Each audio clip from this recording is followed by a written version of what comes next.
Hello, everybody. I'm Chuck Everson from Villanova University, and my partner is Sonny Spera from Syracuse University. And this is the Big East Rewind. Thanks for joining us today. We have a great guest in store today, Sonny. I know we do. Oh, I was there. Listen, I'm going to tell you something. I was in the house. It's so, listen, I know you get sick of hearing this from me, being a Wildcat and everything. The culture and the brotherhood, the togetherness, it goes really deep. Here's a guy that's 30 years younger than me. Almost, 30 years younger than me. He's as old as my son CJ. They're a week apart, actually. Okay. Mm-hmm. And the guys that played on his team and him are really close with all the older guys, the 85 guys. He was a champion, and once I say his name, everybody's going to know who he is. But this was a guy that whole group, Sonny, we would go to practices and watch these guys probably, I would say 4 or 5 times a season just to go and watch these guys play. And they're all, now they're running up and down the court. I might get a little elbow from somebody, hey, how's it going? That kind of thing, all in fun. And we've stayed together and stayed close all this time. And that's one of the really cool things about playing at Villanova. I mean, that's what it's all about. And hopefully it continues now with the new coach at the helm. We're going to talk to him about this too.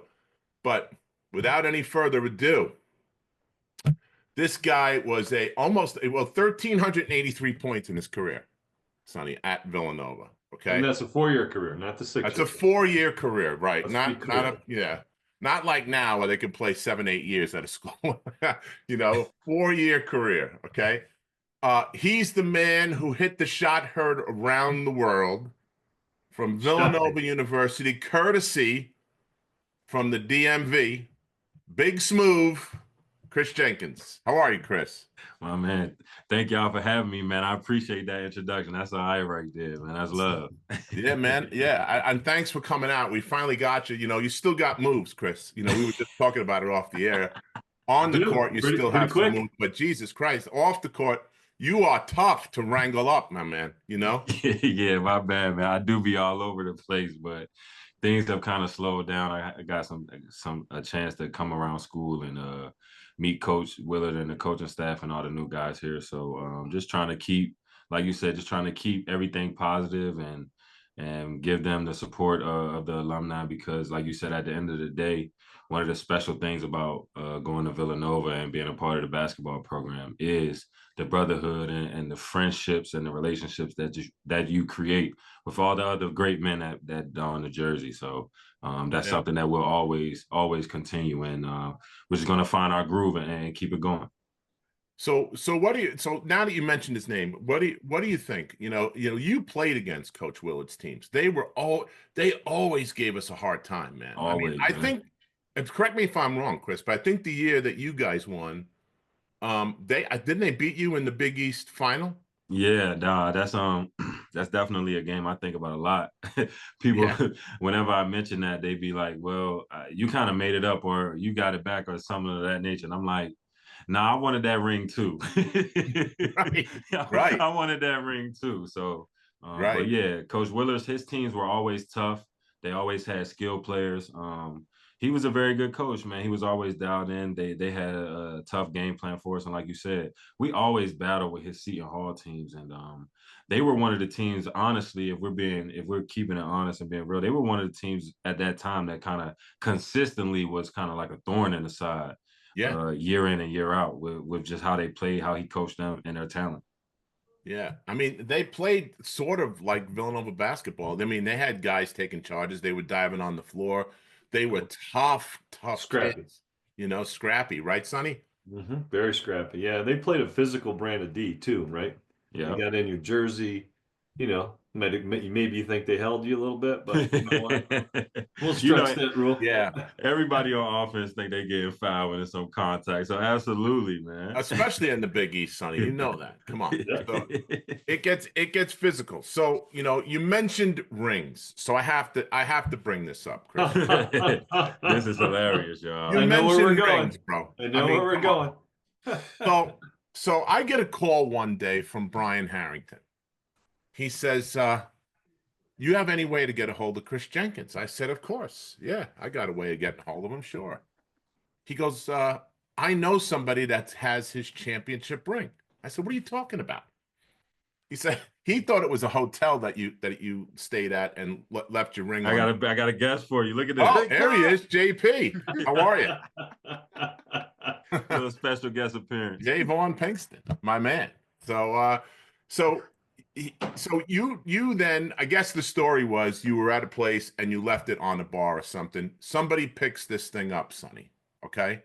Mm-hmm. He walks out and he's got the ring in his hand and he sees a girl wearing a Villanova sweatshirt. So he says, you have a better chance of getting this back to Jenkins than I do. And he hands her the ring. Okay. As luck would have it, her father knows Brian Harrington from the 85 team. Okay. Brian gets a call. He calls me, says, hey, Jenkins must be some kind of knucklehead. He left his ring. He left his ring somewhere. And this guy picked it up and gave it to the girl. And now, now here we are. So this now doesn't take place over the course of 2 weeks. This is a year and a half of, we went through this. The right? process. So finally, Kris now works with Fox Sports as a color commentator. And you're doing a great job, by the way, Kris. Thank you. I'm not just saying that. You're doing good. Every game you're getting better. We gotta add a story to the me coming up to New York too. Yeah. So Kris, I said, Kris, when is your first game? And where is it? He goes, I'm at St. John's and they're playing Quinnipiac and I'm gonna be doing the color. Who would you work with that day? Oh, what is this? Is at Carnesecca? This is at Carnesecca Arena, right? I forget. My mind is blanking on. So I tell Kris, hit me up. I'm only an hour from there. Hit me up. We'll go have dinner. The pregame. So we're kicking it at dinner. We're having a great conversation about comparing Coach Mass to Jay and everything else. Right? Great combo. So Brian and I show up, and Brian's got the ring in his hand. So Kris couldn't believe it. I said, we got there early enough to talk to him before the game, gave him the ring back, and took a great photo. And then the Associated Press picked up on the story, and it went everywhere, right, Kris? That story is so crazy, very, very true. And it just goes to show the family that we have at Villanova, man. Just everybody just so locked in and dialed in and in tune with each other and just good people, because anybody could have just ran off and did their own thing, but everybody was legit and made sure that the ring got back to me. But not only that, this is how clutch people think I'm clutch. This is how clutch my guy Chuck is for me, man. Ladies and gentlemen. So you can only imagine, this is my first game, my first time ever traveling, doing anything for Fox, because it's my very, very first job. Very, very first day on the job, basically. So, I take my train up from Philly and I'm coming up to New York. I'm excited. I'm going to walk through. I'm going to practices. I'm doing all that stuff just because I'm super excited. I got the Hall of Fame coach, Rick Pitino's first. He's my first game ever that I'll ever do. So I'm over the moon. And one of the dress codes for FS1 TV is you have to have a tie. Right. So imagine, first day on the job, basically, I literally have everything except a tie. Right. So who is the only person that I know can come through in the clutch for me, who's already in the process of coming through in the clutch for me? Yeah. I call Chuck and I'm like, yo, can you please bring me a tie? Yeah. I need to have a tie on TV. And I left mine because I came up from school. I was at school prepping and getting ready for my first time. So I was at school and I left and I forgot my tie. And Chuck came through twice on that trip with the tie and the ring. And my favorite number is 2. So I don't think that's a coincidence. My guy came through in the clutch twice, holding it down. Did you know he was bringing the ring? Did he tell you that? Or was that a surprise? I think I told you. No, yeah, you told me. You definitely told me, because it was kind of like a plan. Like we had all mapped it out together. Like, look, we're gonna get something to eat, go to the game, to bring the ring, and we're gonna take a picture. We're gonna do that whole thing, and then, it was great, man. So safe to say that my first day on the job for FS1 was very up and down, but emotionally. But Chuck got me through, man. That's what big brothers, part Yeah, of man, being that's what we big do, brothers right? are I for. mean, it's funny. I never made it on TV, Sonny, but my tie did, so that was good. I kept telling people, "That's my tie right there, Yeah. see, Kris." Absolutely, man. So we That's can vouch great. for that. Yeah, that's Chuck great. coming through, man. And that's how it is, Chuck, It's so that's funny. but that's your story, man. Your 15 seconds of fame. There's another 15 seconds. Yeah, we keep Hey, milking it, man. sorry, I'm not as popular as Coach Masters though, because he's the man. So this 15 seconds not going to last as long as those. No, listen, I milked 3.5 minutes for 40 years, Kris. I don't know if I can get much more out of that, man. And a shot in the face by my new pal Reggie Williams. I got to mention Reg. Reggie's my guy. Shout out to Reggie Williams, man, a phenomenal player, great dude. But you want to know something crazy about Reggie Williams? Is when I was in high school, he was the head basketball coach at Archbishop Carroll, and I played against his teams and his son Really? while he was the coach at Archbishop Carroll.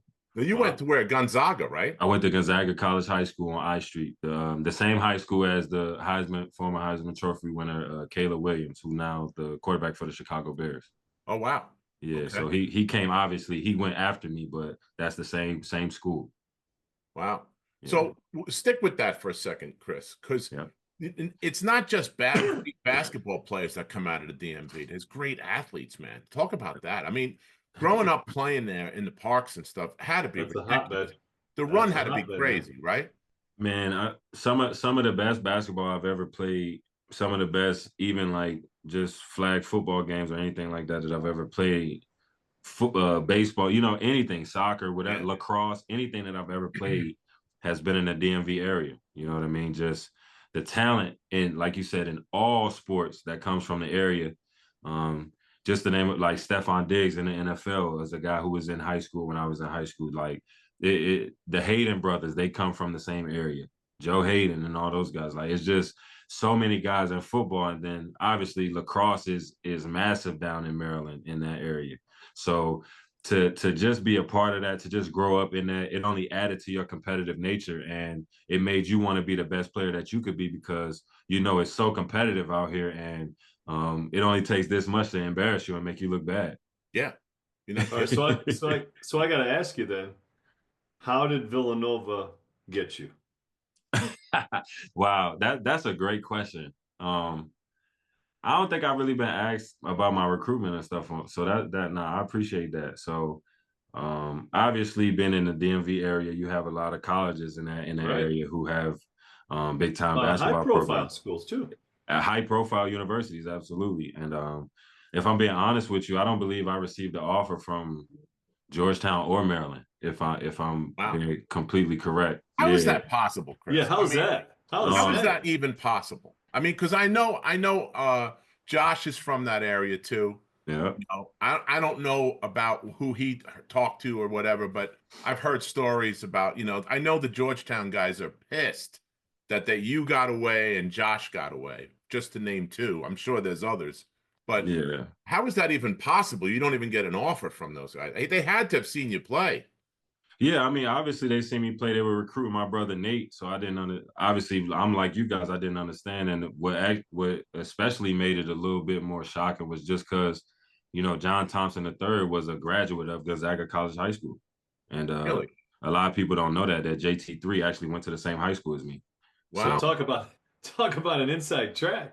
Yeah. So I mean, I just thought that was just obviously a slap in the face or just extremely disrespectful. And like you said, Josh and I, we were 1 and 2 in the area. I actually beat him out for Player of the Year in high school. That's how close we were in competition. He beat me in a game during the regular season, but I got the Player of the Year award. So we wanted to go to school together. We talked about it. We had a lot of the same schools on our list.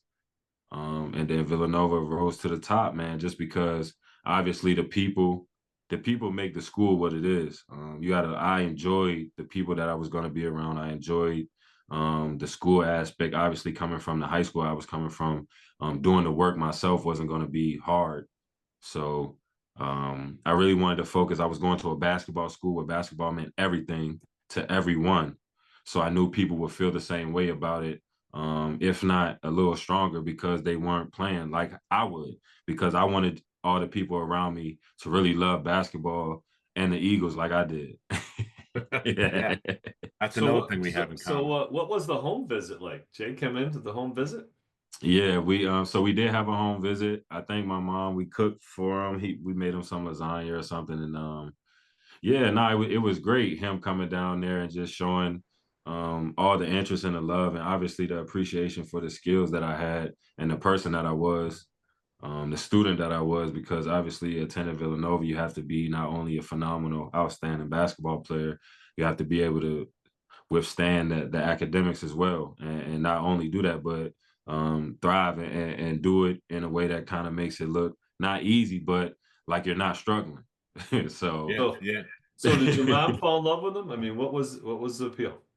yeah, my parents fell in love with him throughout the process early. They knew that he was going to be a coach that motivated me and challenged me, put me in the best positions to thrive offensively and defensively, and more importantly, have my back outside of basketball. Like Chuck said, the family at Villanova, the basketball program is unmatched, and it started obviously with Coach Mass, and Coach Wright took it and tried to take it to new heights, and it's been growing ever since.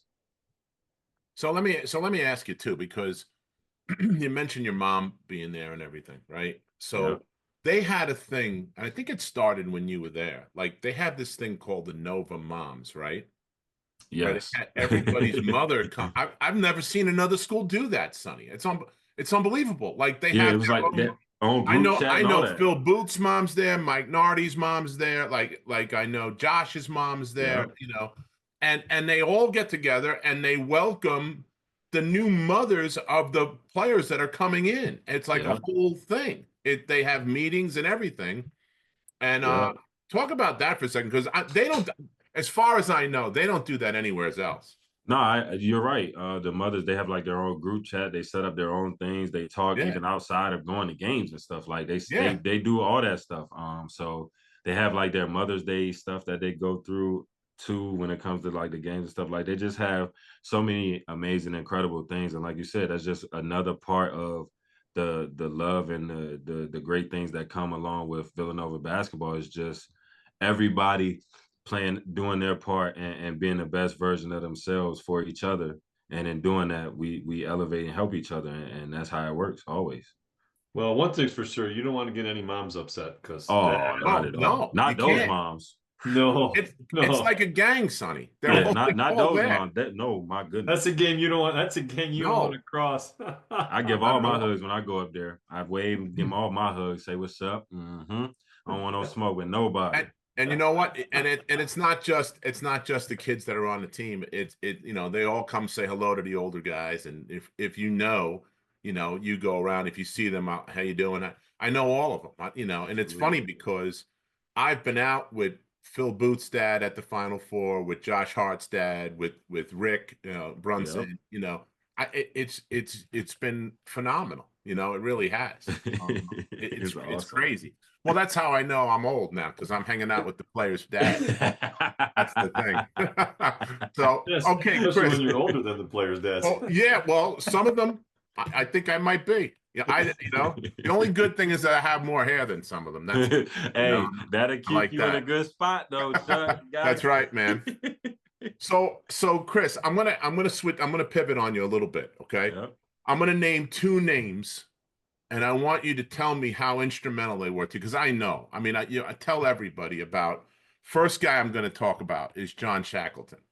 Oh man. John Shackleton was the performance coach. He wouldn't want to be called the strength coach. He's the performance coach Yep. at Villanova and has been for a bunch of years, and now works with Russell Wilson, NCL. the Yep. NFL quarterback. So He talk does about your both. relationship with him, because he transformed your body probably more than once, I would think, right? From Oh man. I kind of owe my career, honestly, to John Jack. Shackleton. And not only that, just a lot more other things that he taught me throughout life that I would take and obviously I use today. But My relationship with Shaq will always be strong and valid because, like I said, I feel like the impact he had on my life, I can't even kind of even try to describe or explain, just because obviously it started out as a working relationship. I do whatever he says, but then it kind of formed into a friendship and then a brotherhood that'll last a lifetime.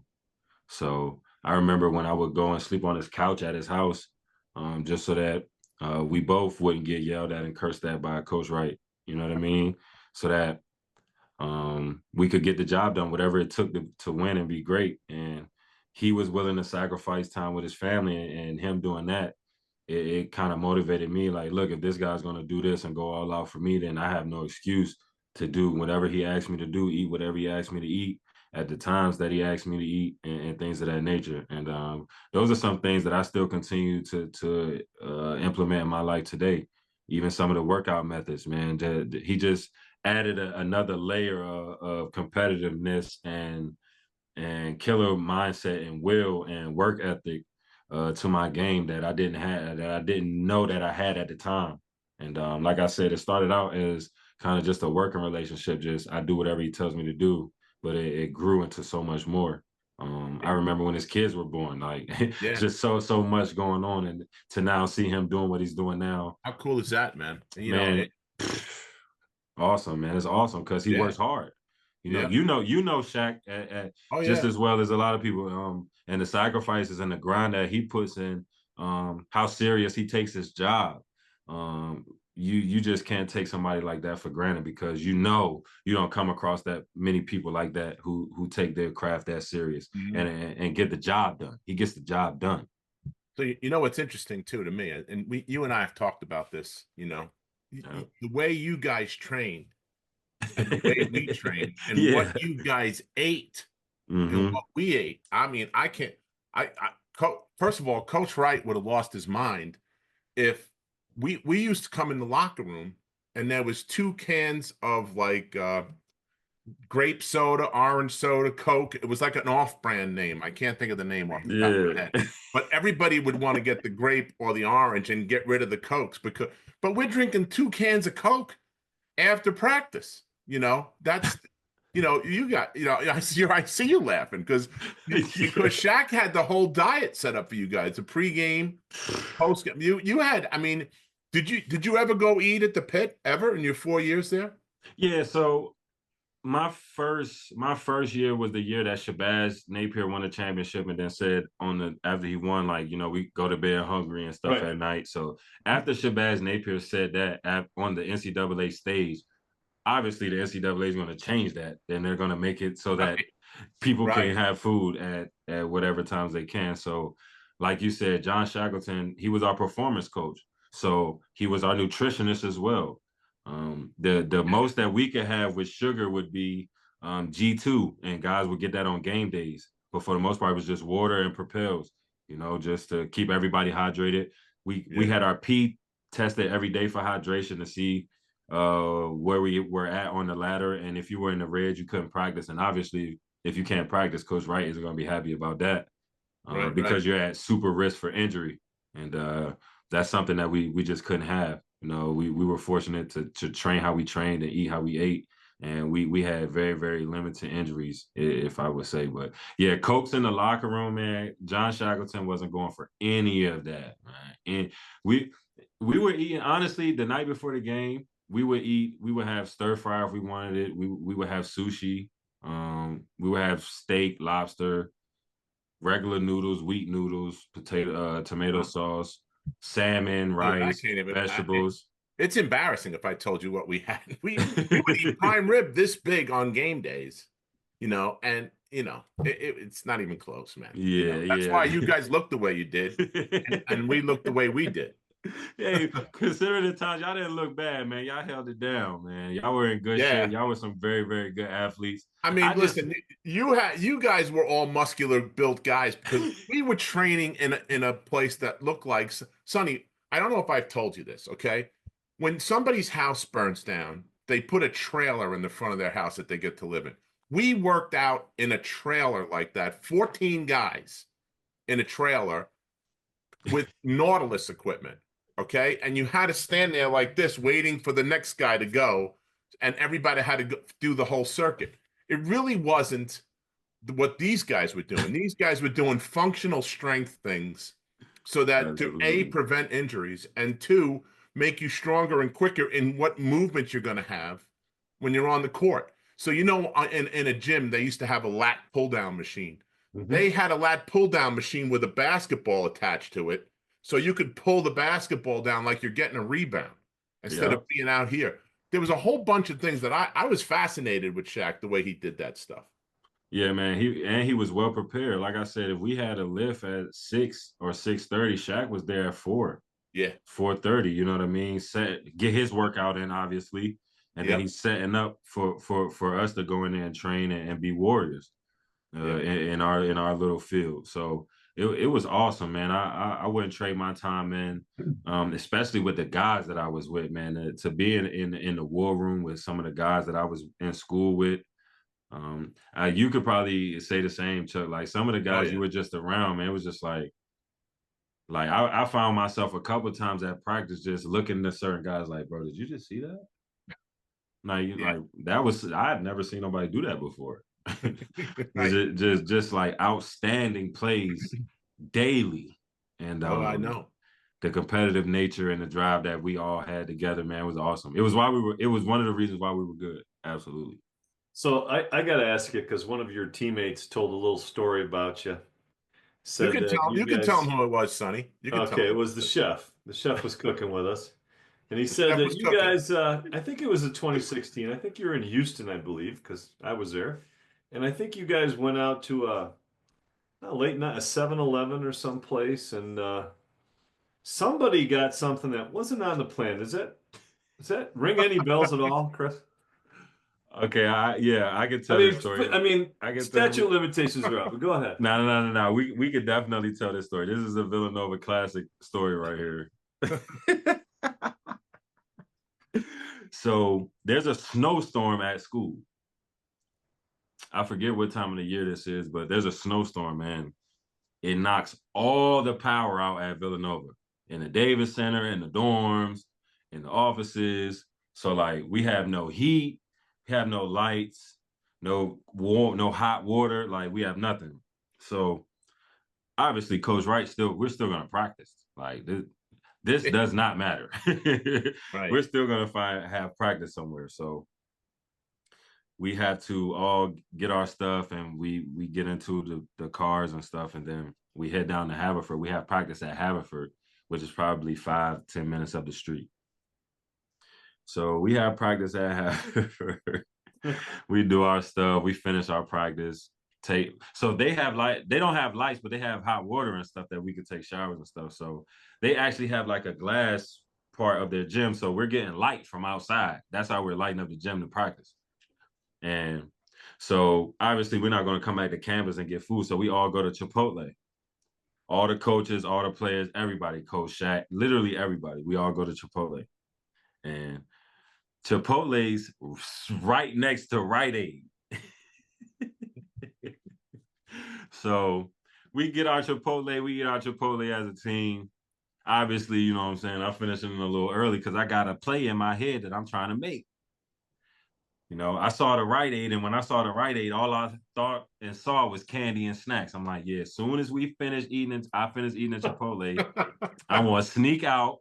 I'm gonna sneak the Rite Aid. I'm gonna get me some candy. Nobody gonna see me. We're gonna hop in the cars, and then we're gonna go back because we were staying at teammates' houses because we couldn't stay in the dorm. So I was going to Kevin Rafferty's house and some other Let's go guys. back. Let's go back to that part. Nobody's gonna see you. Let's go back to that part. No, I'm telling you. So I'm thinking nobody's gonna see me. I'm thinking nobody's gonna see me, and then we're gonna get in the cars and we're gonna go to our houses that we're destined to go to for, the time being because of the weather. So I eat my Chipotle, boom, throw my stuff in the trash. I think I sneak out. I go in the Rite Aid. It's me and Daryl Reynolds. Myself and Daryl Reynolds. I thought we snuck out. We get out of there. So boom, we walk into the Rite Aid. You know, you walk into the Rite Aid, they have that little ding dong. So I'm happy as soon as I hear that. I'm like, ding dong, I'm about to give me some candy. This is about to be a good time. Nobody gonna see me. This is perfect. Boom, I'm getting my candy, I go to the register. Mind you, I probably got like 3 packs of gummy lifesavers. I probably got 2 big chocolate Hershey bars. And I know I had like a soda. I had something to drink. I'm not sure if I had a soda or like a super bad Gatorade with a bunch of sugar that I know Shaq didn't approve of. Clearly, nothing that I had on this trip to the store was Shaq approved. So boom, I get all my stuff. I go to the register. Daryl's still getting his stuff, so I'm like, I'm about to pay, get my stuff, and I'm gonna just wait on him. As the lady's ringing me up, mind you, I'm so happy that I'm getting my stuff, that I'm getting ready to get this candy.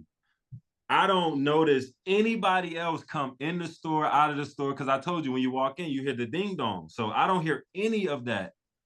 And all I hear is somebody behind me trying to make a noise to give me a signal like, yo, we got caught, but basically like, you need to find a way to make this look like you're not buying all of that. So I hear this noise, and before I could like turn and acknowledge, like, dang, I heard you, I just get a tap on my shoulder, and I see a little head pop from behind and peep over my shoulder to see what I'm buying at the cash register. And it's Coach Wright. Yeah, But that didn't end well for you. I could bet that. so he just looks at me and he shakes his head. He looks at me, he shakes his head like the most disgusted look that I've seen up to date that point in my Villanova career. And he's so mad that he doesn't even say anything, can't say anything because he's just so upset. He just storms out and walks out. So obviously I know the next day at practice, this is Gone. literally, I better have the best, I better have the best basketball day I ever had in my life this next practice. You needed all that sugar for energy the next day. I can guarantee you that, Kris. Because So your ass was on the line. That's what we would have been on the line. The whole team would have been on, you know? Man, all I can say is I was definitely a target for the next couple practices, for sure. Yeah. Coach Wright wasn't real big on just get on the line and run, but there were other ways that he made up for it that you felt it for sure. And throughout practice. And he got me a good bit. So is it safe to say that my favorite stores are CVS and Walgreens before Rite Aid? Very good. So listen, you mentioned him, and this is the other guy I was going to mention. Talk about your relationship with Coach Wright. Yeah, man.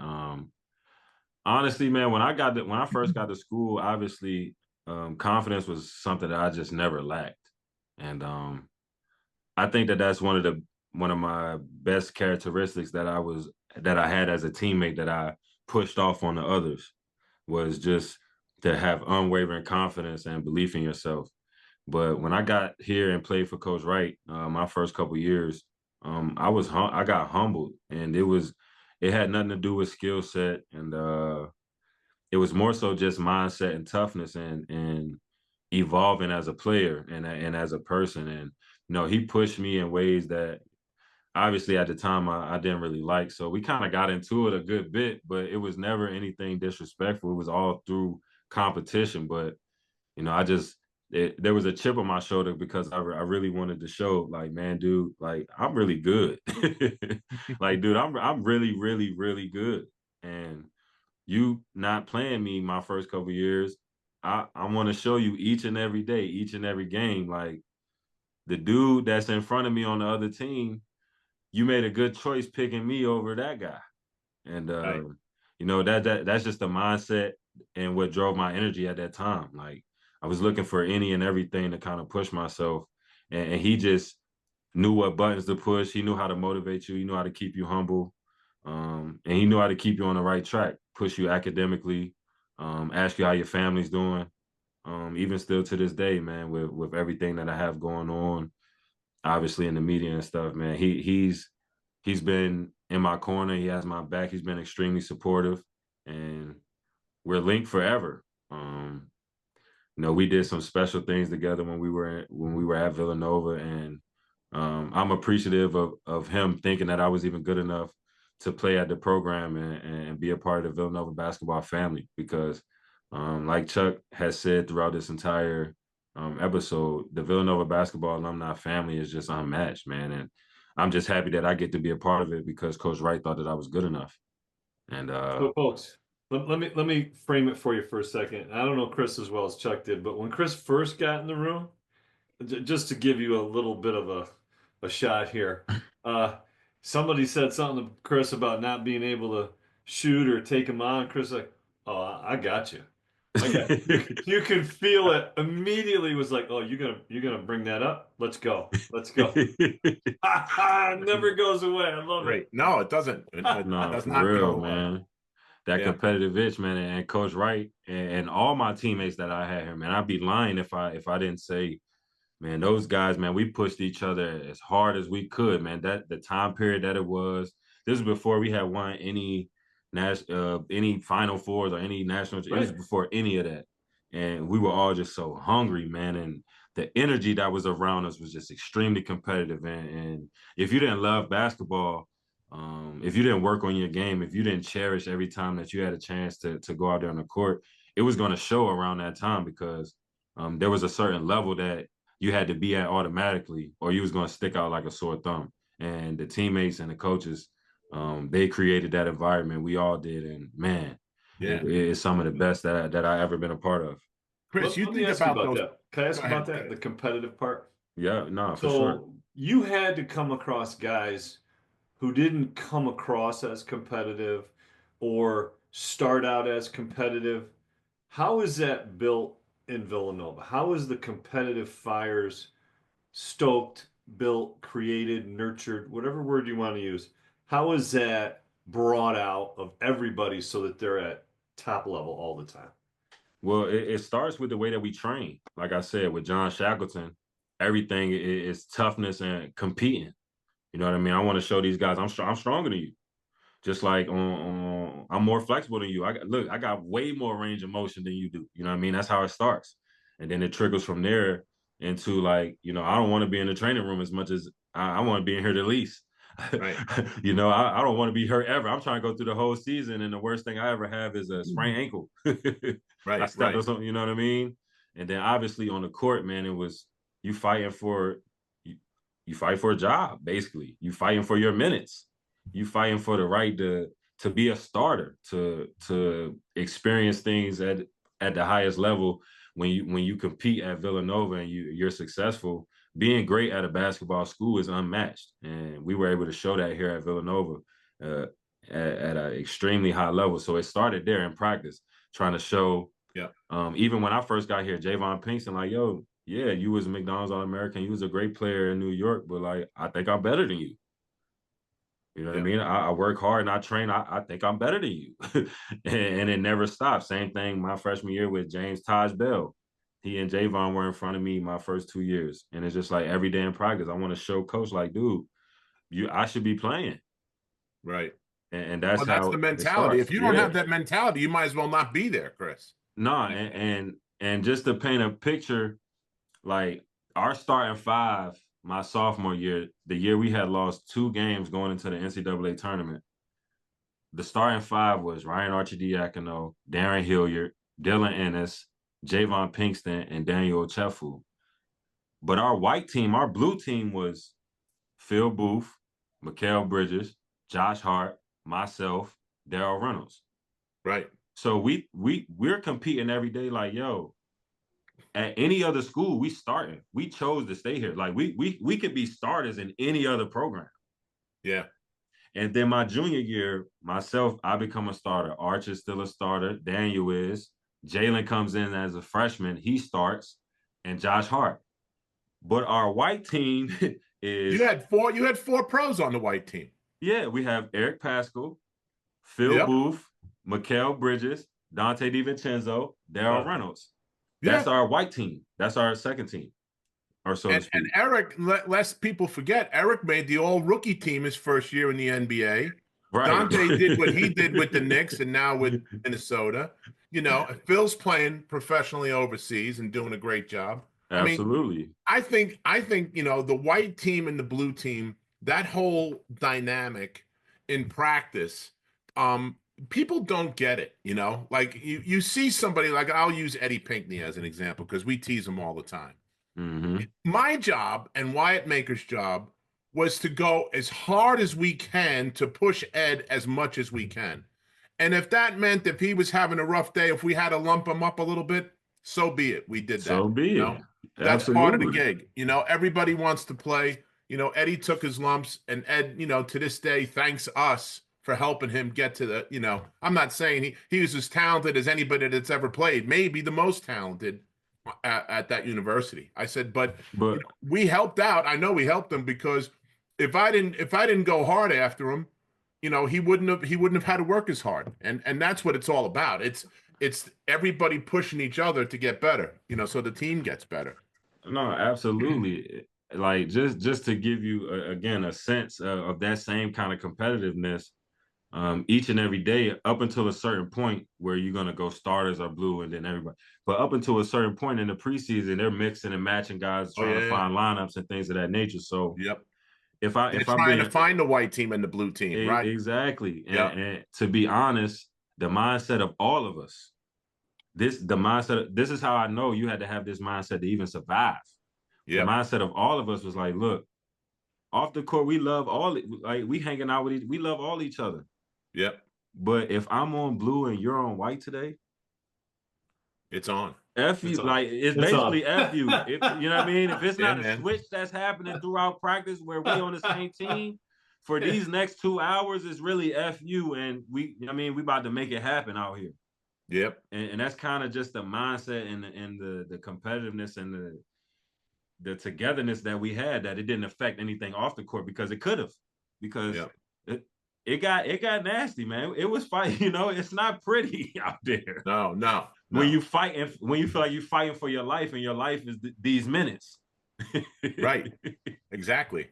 And you know what? The funny thing was there was a lot of trash talking in the locker room, but never about minutes. Ever.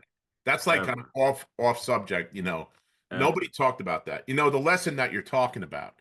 I was taught that lesson by John Pannone, and John Pannone was a tough, son of a gun, man. I mean, Right. really tough. And so, and I've told the story on the show before, but John got physical, and then I got physical back, and I went and apologized to him in the locker room, and he's like, "Hey, man, when we're in here, we're brothers. Everything's cool. Tomorrow, you better get some sleep tonight, my friend, because I'm gonna bring it. You're gonna get your ass kicked." Yeah. That's so it. Yeah. So talk about some people say this, and I got to see, the cool part about it, like we spoke about earlier, I got to see practices. Yep. So you get to understand the mindset of the team, and not only that, but of Jay or Kyle or whoever's coaching, right? The 15 team and the 16 team, which do you think was a better team? That's a very great question, man. Because if I'm being completely honest with you, that 15 team, my sophomore year, that team was just as good as any team I ever played on in my life. We were the number 1 overall seed in the tournament. Like I said, we had lost 2 games all year going into the NCAA tournament. So the only reason I would give us the edge in 16 was because I felt like we scored the ball a lot better or a lot easier than the 15 team could. Like the 15 team had moments where it would be tough to struggle. I mean, it would be tough to score. It'd be a little bit of a struggle because we would kind of have 2 bigs in the game at the same time. Yeah. And whereas in 16, it was just so much more space and we had a lot more shooters on the floor. And that allowed guys to play make a lot more. So, well, in 16 though, Kris, your best offense was your defense. Right. Absolutely. You know what? It's funny because I'll tell you a story about that. Okay. So I get a call from Coach Mass in the summertime. He's working Jay's camp. He said, "What are you doing tomorrow?" He goes, "Come down and hang out with me." Okay. So I call in to work and say, "Hey, I'm not coming in today. I got something I got to do, personal day, whatever." I drive into Philly. Coach Mass is in a defensive stance in front of 150 kids at 80 years old doing slides. Okay. So I see him, so now Jay says, come on, let's go next door. We go into the Davis Center, right? Which, for those of you that don't know, is the practice court area. Yep. Right? So we go into practice court. It's Marty Marback, who was a coach with us, Coach Mass, and Jay. All right. And Coach Mass is all hot and bothered to show Jay this new defense that he learned from his granddaughter's lacrosse. It's like a double team step up, like a mongrel, because you guys doubled the ball and you collapsed on the ball handle. So we're going through this, right? We're going through this. So Jay goes, come on, let's get a cup of coffee. We'll go up to the office. So Jay breaks out the sugar packets versus the creamers, and they have it set up on the table. And I'm watching this, Kris, and I'm going, these are two basketball geniuses going over the defense that is eventually going to win the national championship with creamers and sugar packets on the table. It was unbelievable. It was unbelievable. But that's so funny. That's how it works, man. There was anything available to move. Well, what do you think about this? And they'll say, well, what do you think, Chuck? You're the big guy. You're playing back here. What would you do? I said, well, I would step here. He goes, oh, you should play it. It was crazy. Next thing you know, you guys, I watched all your games. I'm watching the game. I'm going, holy shit, that's the defense we put in on the table with the sugar packets, man. Unbelievable. That just goes to show the love for basketball. And like you said, just trying to find any edge in any way. And it just happened to be over coffee with packs of creams and sugar. Right.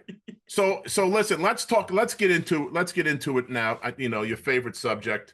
You get to the game. First of all, I was texting with Chef throughout the playoffs. Okay. Yep.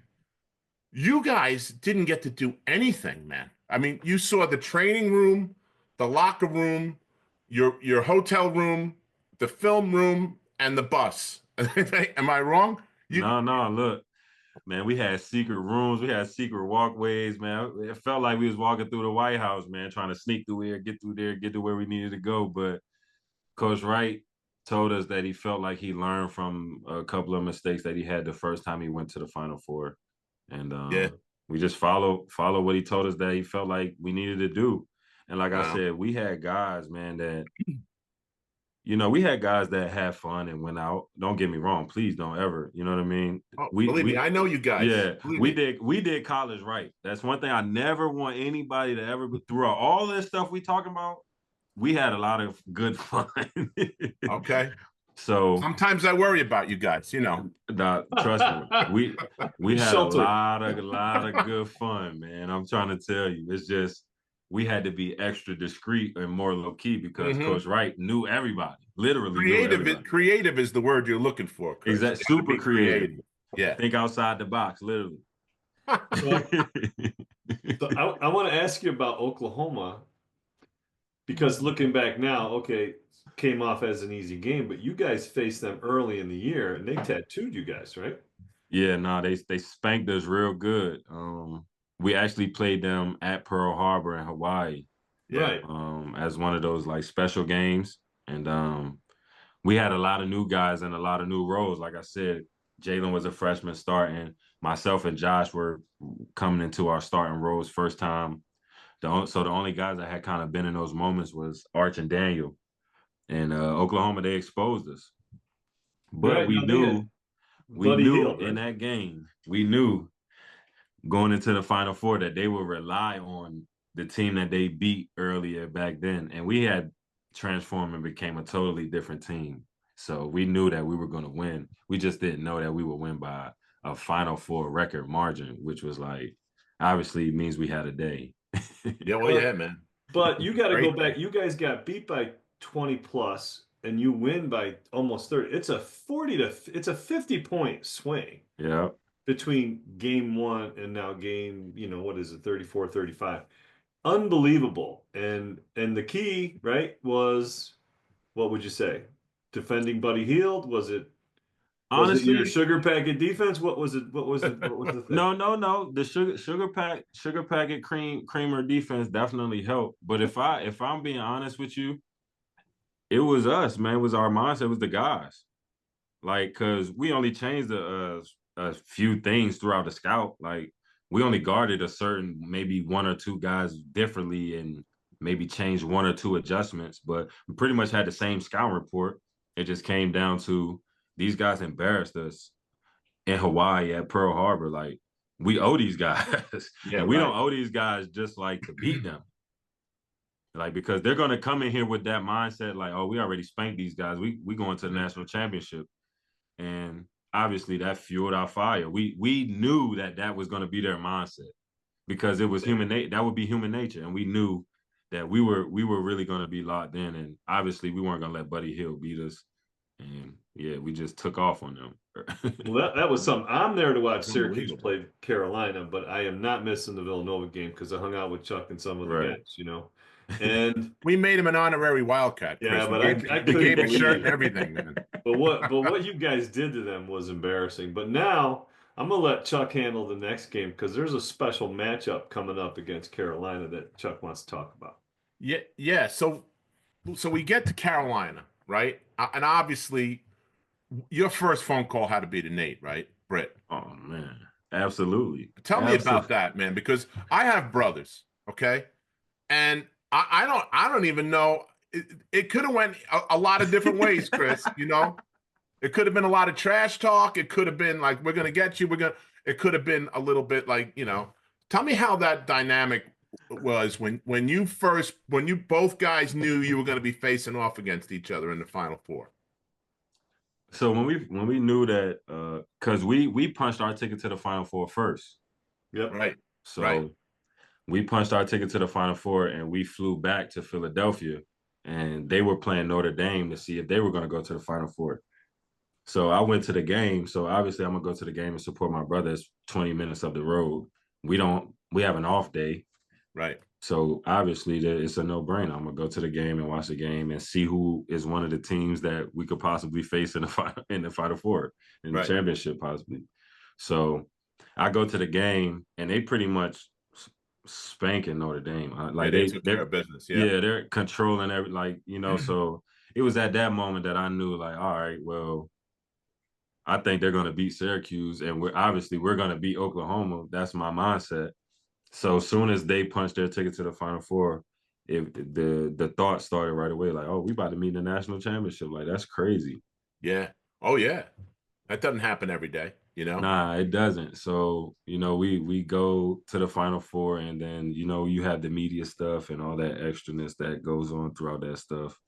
And we win our game, they win their game. And so now the media only cares about, obviously, our matchup with North Carolina, but myself going up against Nate. And obviously it was great for our family, first and foremost, like for our entire family to get to experience that. Yeah. But for he and I'll be honest with you, I didn't really talk to him that much, just because I'm trying to win. Right. Like, right. there's no love lost. And obviously there's no love lost on his side as well. But again, this is competition. And did you guys have to check each other in that game at all? You know how we play defense. You can end up guarding right. So anybody so you would pick up on a switch or something. Yeah, so there were moments where I would guard him and he would guard me for sure. And you know how it is in sports, man. Y'all both know. You get a short menu in sports. You get dubs and L's, and I'm always trying to be on the W side. Right. Yeah, I hear you, man. So like I said, I'm texting with Chef for this thing, right? And so I kind of know a little bit about what's going on in the background. Mm-hmm. And the entire 85 team is in the building, including Coach Massimino. Coach Mass. Right? Coach Mass, and I don't know if you know, Coach Mass didn't realize it yet, but he had brain cancer when he was at the game. So he came to the game. He wasn't even going to go. Right. And then somebody flew him in, and he was sitting behind the bench for your game, So He had to keep track of Jay's pocket. Yeah, he had to check Jay's pocket square, sure right? Jay's pocket Exactly. That was so funny. So now what happens is you wouldn't believe, Kris, how many people asked us as a group, do you want these guys to win because you're the only team ever to win? I said, yeah, we want them to win. Are you crazy? I said, we've been carrying this thing for 31 years at the point, as old as you are now. That's how long we've been carrying it, right? Think about that, okay? So I said, yeah. So you never saw 15 guys older guys, act like little kids for every turnover, every basket, every possession, everything. I mean, so now it comes down to, Page makes that ridiculous circus shot. Oh my goodness! Man, I've never seen anything Double like pump that. hanging in the air. Unbelievable, y'all. NBA It was career. unbelievable. Oh, it's crazy. So we look at each other and go, oh no. I go, nope, don't. I said, they're gonna run the Scotty Reynolds play. And they're like, what are you talking about? I said, Scotty went coast to coast to get to the Final Four. The game was played in Boston. They beat Pittsburgh. I said, they're going to run that play. I don't know what it's called, but they're going to run. We're going to get a shot off. I don't know if it's going to go in or not. So 4.7 seconds, very famous number in Villanova law right now, right? Yep. And you hit that shot. And Dwayne McClain with a replaced hip sprinted down the aisle, and before the confetti fell, he was on the court with you guys after you made that shot. And the rest of us are hugging each other. We're jumping around. So take us through, and I know you've done it 1,000 times. Take us through 4.7 seconds, man. Yeah, man. Wow. Just, again, the moment, the stage, our team, having blown a lead, just sticking together, just all our toughness, the killer mindset that we all had together, that we created to even get ourselves in that situation. We just all had each other's back, man. We knew we had time to win the game, and that was the thing. We knew. I would say, sorry to cut you off, Kris. I would say I've never seen guys more cool about a situation. It's 4.7 seconds. It's the national championship. Now we've all become, instead of former players, we're all fans, so we're all like nervous for you. I never seen 5 cooler guys, 6 if you count Jay. Nah, he was the coolest. The response was crazy. Hey, when the shot goes in, chef's mopping the floor. I go, come on. So, all right, sorry, I had to point that out because you guys were cool as the other side of the pillow. That was just goes down to the leadership, and like I said, we had put ourselves in the toughest situation, so we knew we still had time to win the game, and that's all we believed in. Like you said, we knew the play we were going to run, we knew who was going to have the ball, and we knew the options that were coming off of that. So everybody was extremely confident leaving the timeout. So, I inbounded the ball just because Coach Wright trusted me in those situations in all those situations to, get the ball in bounds and be someone that could help advance the ball if things got a little tricky or a little tough. So we break the huddle, and Arch and I are walking down. He's the starting point guard, and I'm walking down. So I go to him. I go, my man. I go, I'm gonna be open. So he and I are walking down. We break the huddle. I go, yo, man, I'm gonna be open. And he look at me. He like, all right, that's cool, got you. But I know in his mind, he thinking, I'm about to hit the craziest shot ever. I know that's what he's thinking, because that's what majority of us were thinking. Like, look, we're giving our 4-year senior captain the ball. He's been a captain at Villanova 4 years. Which is incredible because no freshman is ever a captain. Exactly. He's been a starter for 4 years, captain for 4 years. He's hit big shots and game winners throughout his entire career. So he's going to have the basketball. And Daniel was mopping up the floor because he knew that's where he was going to set the screen. Mm-hmm. And if people could remember and go back, we lost the Big East championship running the same play. We didn't get a good enough look because Arch slipped coming off the screen. Right. So Daniel remembering that, like, look, I'm going to make sure everything over here is cool. And Daniel's mom got a whole package of Swifter stuff that got sent to the house after that. Which is crazy. Yeah. So, everybody was just so cool, calm, and collect. And the only thing after I told Arch that, obviously the only thing I'm thinking is if they press, get the ball in, no turnover. And then after that, the only thing that I can think of is like just get close enough to where he can hear me call his name. Right. Obviously, it's a big arena. It's a lot going on, a lot of noise. But I know if I get close enough, he can hear me. Right. So I passed the ball in. I sprinted kind of up opposite of him because that was my role in this play. Get opposite of the ball so that I could be a trail option. So I hit Arch, then I sprint opposite and I become the trail guy. And I think maybe I took maybe a step and a half, and I wasn't as close probably as he liked, but I was screaming his name before I even got to half court because Right. I Right. was so wide open. Like I could just see, like, wow, I just can't They believe I'm didn't this guard the open. inbounder at all. They didn't guard you at all. And it just so happened that our inbounder was our best 3-point shooter, which was myself. Right. Which was Right. so they left the inbounder open, which was me, our best 3-point shooter. So that obviously, I catch it. He gives me kind of like a little brush screen, just making sure, like, all right, I'm gonna put it. He put it in the shooter breadbasket just because he know, like, look, if I give the ball to Kris like this, he makes it almost every time. Like just Right. being the point guard, he knows where to put the ball, how to get it there, what shooting pocket I like it in, and stuff like that. So, You stepped right into it. yeah, I was Yeah, able you to. caught it in rhythm, Kris. Right. And Chuck, come on, baby. You know this. We do that every day since we I was know. kids, man. Just 1-2 step, easy. Yeah. Don't break a sweat. I'm talking about this, the warm-up drill, basically. I just couldn't believe.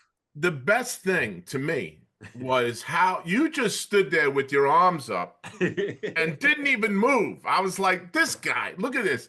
And Jay just said, oh, we won. Okay. He turned to go shake hands.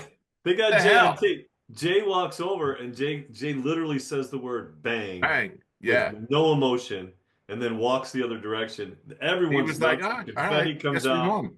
Like, is it over? So I awesome. have to say this to you though, Kris. Your teammates are a special group, like my teammates were a special group. Okay. Yep. And what I mean by that is you look at it from where Archie stands, right? Archie, not only, like you said, if any of us were him, you'd be thinking, I'm going to make the biggest shot in NCAA history. Right. He made the right play for the team. And not only that, he was smart enough to give it to you in the breadbasket, number one. And number two, to run past you in case somebody tried to close out on you. They couldn't. Right. So to me, it was an amazing, and that speaks volumes to your team and your group of guys that won the national championship that night. No, absolutely, man. If I definitely to piggyback on that point, man, I think it says a lot about our team, but more importantly, it says a lot about Arch. I feel like because he set the standard kind of for the attitude of what our team was going to be, being the captain, he and Daniel. Yeah. For him to be like I said, we said earlier, a 4-year senior captain, a 4-year starter, for him to have the ball and to not only think like be the best player and have all these moments, to think what is the best option for the team. And for him to be so selfless, can't do nothing but appreciate the attitude and the man that he is. And we're all champions today because of his attitude and his work ethic. Yeah, I agree with you. And one last thing about the championship, and then I want to move on to, the current day news. Okay. Yeah. So like I said, I was texting with Chef. So now you guys, after the game's over, we're all in the hotel, and they kind of snuck you guys in through the kitchen, didn't let you walk through the crowd. All right. No, am I right? Yeah, So no, I'm standing there with Harold Presley. And the door swung open about that much. And it was just as Chef was walking past the door. And this big hand came in and snatched me and Prez and pulled us in the back with you guys. And we're celebrating with Chef. He has the net around his neck. And we got to celebrate with him for a couple of minutes. And we were like, oh, I have a really cool selfie of the three of us when Chef's got the net around his neck, Yeah. Nah, So he brought y'all back into the maze. yeah, oh, it was awesome. So then the other thing I wanted to ask you about, and then I would get into the other subject, but the other thing I wanted to ask you about was how cool was it? Like when you go to see the president of the United States, it's a big deal, you know? Yes. Yep. To have the president shout you out by your nickname, Big Smooth, what did that feel like when Obama said that to you? Man, to be like, to grow up, to go to high school right down the street from the Capitol and Yeah, right around the corner from the White House, it was just one of those moments that, you'll never forget. Like everybody's allowed to have selfish moments for themselves that they remember, like, yo, I did this or this happened to me, and it's okay. So that's definitely one of those moments for me where it's like, I got a shout out from President Barack Obama, and that was pretty cool in his last year in office. yeah, that was awesome. I mean, Awesome. the whole thing. I mean, it was funny because on social media I put up because it was the first championship since ours.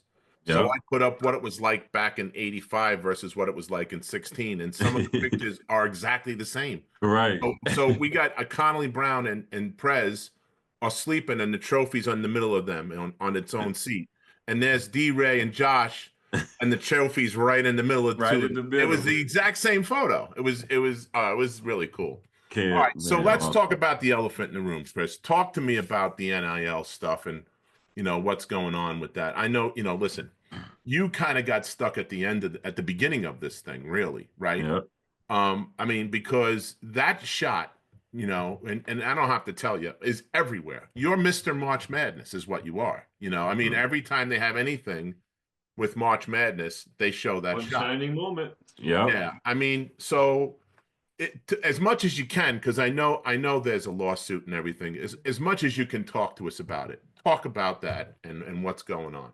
Yeah, no, it was so everybody is aware of the house case settlement that's Yep. pending and going on right now.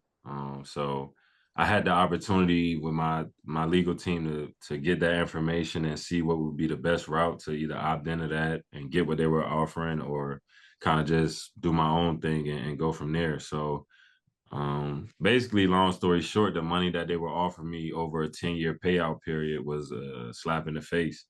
It, basically, just to put a long story short. And Right. Right. so we decided to file our own lawsuit based on the unlawful rules and regulations. And the house case actually goes back to 2016-17, which is my entire senior year, Right. which would have been the most lucrative NIL year for me. So I thought the money that they was giving me, considering that, was just, yeah, it was just super disrespectful and left me kind of no other choice but to take matters into my own hand to get my full market value for, like you said, the shot is Mr. March Madness. You can't go through March without seeing it. Right. So if that's the case, obviously I should be fully compensated, not only for it moving forward, but for all the years that you took away from me, not being able to have the opportunity to monetize it and do well for myself. So that's kind of just where we at right now. And I'm looking forward to moving forward and having my day. And I think we're in a good spot, Yeah, I hear you. And there was not just you that bailed out of the first part. I mean, there's probably close to 100 players that are in the same boat, right? Yeah, it's Oh, definitely a bunch of players that, like I said, looked at the compensation that was being given and just it's not right. So the yeah, NCAA needs to do what's right. And so kind of these things don't go this way until you kind of force people's hand to do the right thing. exactly. And Yeah, I listen, we're all proud of you for standing up for yourself, and we're all proud of you for doing what's right. I mean, it's not easy, because right. people are going, people are talking, Yeah, both on the good side and the bad side. So I applaud you for that, especially in this day of social media and X and IG and all these other things. um it's I know it had to be hard, and especially, and I know you guys are better at it than Sonny yeah. be. I mean, listen, if I had to play during social media, I would have definitely needed like a basketball shrink or something, you know what I mean, I to agree. deal with some of the nonsense that you guys deal with. But we applaud you for that. And let me just ask your opinion on this whole thing, not the lawsuit, because you've Yep. done that. So now there's a difference, right, between NIL and pay for play. So it's kind of like morphed into something completely different where guys are getting paid just to play the game, not necessarily for their name, image, and likeness. Some of these guys don't have to do anything for the money except go to class, I guess, right? Yeah, and I also wanted to throw in there that I had a great relationship with the school. I'm up here now. Yeah, I'm involved with a couple of the recruits that's been coming. So, I didn't name the school in the lawsuit. I'm not suing anybody at the school or the school in any way. So right. this is strictly NCAA and the conferences. Yeah. Just to be crystal clear on that. Which is another thing that we were all, happy to see and proud of you for too. I mean, Yeah, you do because it. the Listen, relation. Kris, you do things the right way. You learned to do things the right way from your parents, from Jay, and all the people you've been around, and you're following their lead, which is really, really great. Yeah, So because sorry to because interrupt. Go the ahead. no, because you know the love and respect that the school and myself have for each other is mutual. Yeah, The love and respect will always be there, and it'll only continue to grow. And I'm looking forward to that in the yeah, future because I'm always going to be involved and around in some way. There'll never be, as long as I'm alive, there'll never be anything going on around Villanova, especially the basketball program in which what I'm saying, I'm not involved or I'm not shown in some kind of way. That's just yeah, kind of how it is right now. yeah, But the new landscape of NIL, what I will say is they do need to kind of regulate it maybe a little better. But when you have the system wrong for 200 something years, you have it wrong for forever, this is what comes with it. Nothing's going to be perfect. So you have to let it be and then fix it as you go along. And yeah, it's new. No, this is a changing of the guard in an entire new, different way of doing things. So yeah, a lot of people aren't going to like it at first, or it's going to be a little different for some people, and that's fine. Anytime there's change, there's people that are uncomfortable with that, and then you have to just overcome that to move forward because this. You either change with the times or you get left behind. yep, And exactly. here at And you got to find Villanova. out what's broken before you can fix it. Exactly, exactly. So while some things about the new method is, probably not ideal, to be able to do certain things during certain time periods Yeah, or yeah, not really have any certain contracts. But again, players should have always been getting paid since the beginning of time. It's just in what capacity, how do you set it up, and how is it beneficial for both parties instead of the NCAA and the schools just getting all the money or the players just saying, hey, I'm coming to your school only for money. You know what I mean? There has to right. be kind of some regulation. So with the house settlement case and things like that coming down, there's a salary cap, maybe a per year that's coming about, maybe that you could spend. Because if I'm not mistaken, Ohio State's football team spent close to 20 million in NIL this year, and it's no secret that they won a national championship. Right. Yeah. Right. So I think that's going to be the cap moving forward after this house case for all the schools to pay throughout all sports. Right. And Yeah, it's interesting how those big football teams that that's the big money generator is football. yeah, Let's make no mistake about that. That's the straw that stirs the drink, so to speak. I mean, those are the schools that are going to have. If you look at the SEC this year, they had 14 teams in the March Madness. You know, right, right, and they wound up winning. And they wound up winning. But they only had two in the Final Four. right. From You 14 to know, start. Yeah, from 14 to start, but I mean, still, it's a huge jump, man. And the other thing is, and you and I differentiate a little bit on this topic, is the portal. Being able Okay, yeah, yeah, yeah. being able to move in and out. And we talked about this yesterday. And I get where you're coming from. And Kris's position, Sonny, on this is if coaches can move, players should be able to move when they want. If coaches can move when they want, so Right. there's got to be some kind of happy medium because you can't build what you're supposed to build like that. No, and that's what I was saying. There has to Yeah, be there will be hopefully some kind of regulation to like, okay, maybe let's do a 2-year deal, or you know what I mean? Like yeah, yeah. maybe you could set it up in that kind of way and make it legit paperwork to where both sides has to honor everything that's on the contract. So, well, Kris, I will tell you this, and there's a big there's a generational gap between our ages and stuff. Okay. Yep. But I'll say it to you like this, like it's too easy for a kid now. And I realize who I'm talking to because you're not this way. Okay. But Yep. it's too easy for a kid to say, all right, I got yelled at or I didn't like the way I was treated. I'm out. Well, and I'm thinking specifically of the kid from St. John's this year, Yeah. He had a great season. He was the MVP of the Big East, Big East Big Player of the East Year. Player of the Year. Yep. He had one game where he faced adversity and it was difficult for him. And Coach Pitino, who's a Hall of Famer, now you got to recognize who you're playing for too. I mean, you're Right. playing for a Hall of Fame guy. The guy knows his stuff. I Okay. agree. And if it's time to get yelled at, then it's time to get yelled at. We've all gotten yelled at. If you didn't get yelled at, then you're not playing, Exactly. Yeah. So, and then for him to just say, I'm out. I didn't like the way I was spoken to. I mean, listen, I didn't like the way I was spoken to either. Man, you hear me. Massimino and I weren't buddy on certain days. I love the man to death. But he's coaching. That's part of it. And we're trying to win. Like, so what if I don't talk to you like your mom? Do I look like your mom or your dad? I'm not going to talk to you like them. I don't sound like them. Like, exactly. You know what I'm saying? Yeah.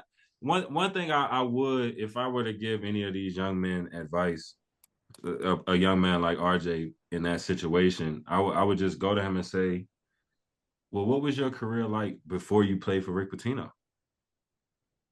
Were you a Big East Player of the Year? Great point. Were you a All-American? Great So point. like I understand he benched you. Did you see how you were playing? Right. Like obviously you want your coach to stick with you. Any player is going to say, leave me in the game. No player is going to say, take me out. Right. Right. Not the players that I've been around and that I know. Yeah. So he had to do what he thought was best for the team to get to the next day. It just so happened that Kadari kind of fouled out. And now with both of you guys out, especially with the way that he was kind of performing up to that point in the game. Yeah. He kind of left Coach Pitino no choice. So if I were giving these guys any advice, I would just kind of ask them like, yo, I understand you may be frustrated. That's a part of this. You're not, if you're expecting to go through this like Cooper Flag or Zion, you're not them. Right. Exactly. It's only a few guys who ever going to get to college and they're Cooper Flag or Zion Williamson. Like, right. Exactly. Or Kevin Durant or Carmelo Anthony. Like, bro. Yeah.